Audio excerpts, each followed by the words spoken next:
احيانا تلقى فيه ترس يشغل لي في موزع الشرارة، او يشغل لي في مضخة البنزين، او تلقى كاما لا مركزية تشغل لي فيش في مضخة البنزين. يعني حتلقى اشياء في محركات اخرى تختلف. مثلا تقول كيف انت قلت لي يا استاذ هذا يشغل بالصمامات، هذا اساسا، لكن يقدروا يحطوا فيه وظائف، يقدروا يحطوا فيه ايش؟ وظائف. يعني عمود الكامات عندي وحده ثانيه سنوري كم فيه ترس، تقول لي على ايش الترس هذا يا استاذ؟ ما مش عارف الموضوع. هذا لا، هذا يشغل في الضمط مضخه الزيت، او يشغل في موزع الشرارة، فيركب لك اشياء على جسم متحرك داخل المحرك بس يستغل حجم المكان، يستغل حجم المكان. يعني عمود الكامات هذه في الاول كنا نتذكره بالسيارات الاوليات كان يشغلنا في حاجات واجده، يشغلنا في مضخه البنزين، ويشغلنا في موزع الشراره، ويشغلنا في الزيت، في مضخه الزيت. ومرات تلقى منا اثنين، ما تدخش انت في عمليه اثنين.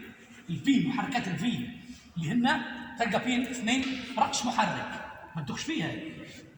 نفس النظريه ونفس الكلام اللي كنا نحكوا فيه، نفس الاشتعال، ولكن يوزع ايش؟ في حجم المحرك على التصميم بتاعه. تلقى لمبر كمها ولمبر كمها، عمود كامات هنا وعمود كامات ايش؟ هاي. ما اللي ربط بين الكتينه والكتينه؟ وين ماشيه؟ ماشيه العمود المرفق، خذت حركتها من عمود المرفق، واللي اصلا نحن عمود المرفق قلنا من الوقت حركته على صوت المكابس، والمكابس ليش تحركت؟ من اللي حركها؟ الاشتعال، اللي هو الشوط الفعال، اللي هو شوط الفعال. لما دخلت هواء وبنزين ولي صار انفجار، صح؟ ما قلنا الكلام هذا. فنزل معي المكبس حرك عمود ايش؟ المرفق. عمود المرفق فيه كتينه، الكتينه متصله بايش؟ اللي هو جهاز التوقيت بعمود الكامات. نلقى عمود كامات هنا، نلقى عمود كامات ثانيه تقام في نفس الحركه ونفس الدقه ونفس الوقت. هذا يشغل في غرفه وهذا يشغل في غرفه. المحرك 6، هنا في 6 مكابس وهنا في 6 ايش؟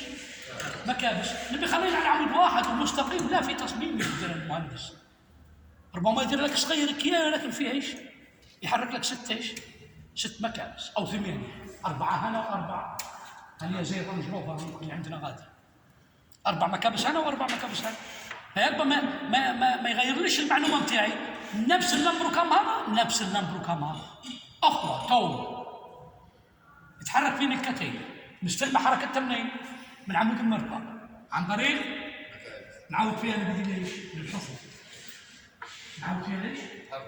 أنا ندهش معاه الكلام ولا نقول فيه، لكن راني نعود فيه الكم للحفظ باش تحفظ حركة المحرك الداخل.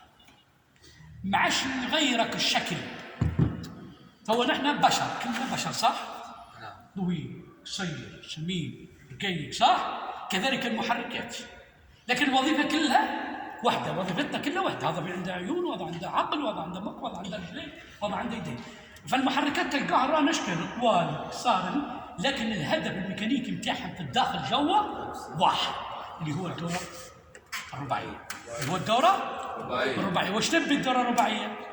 تبي مكابس؟ تبي عمود مرفق؟ تبي عمود كامات؟ تبي صمامات؟ تبي اشتعال؟ تبي هواء؟ تبي بنزين؟ وقود. هيك يشتغل معي. نجول الموتور الضيق، بحث طلعنا من السيارات وجينا الموتور الضيق الصغير، اي حاجه تلقى فيها كاتب صوت اللي هو المرميتر، وتلقى فيها بنزين وقود، اعرف ان فيها دوره رباعيه. اعرف ان فيها دوره ايش؟ رباعيه، ان فيها صمامات وان فيها مكابس. حجم انت غير الصمام، الحجم بتاعه ايش؟ صغير، نفس الصمام اللي قاعد في السياره الكبيره. وظيفتها نفس وظيفتها، بس هذه وظيفتها وقدرتها بسيطه.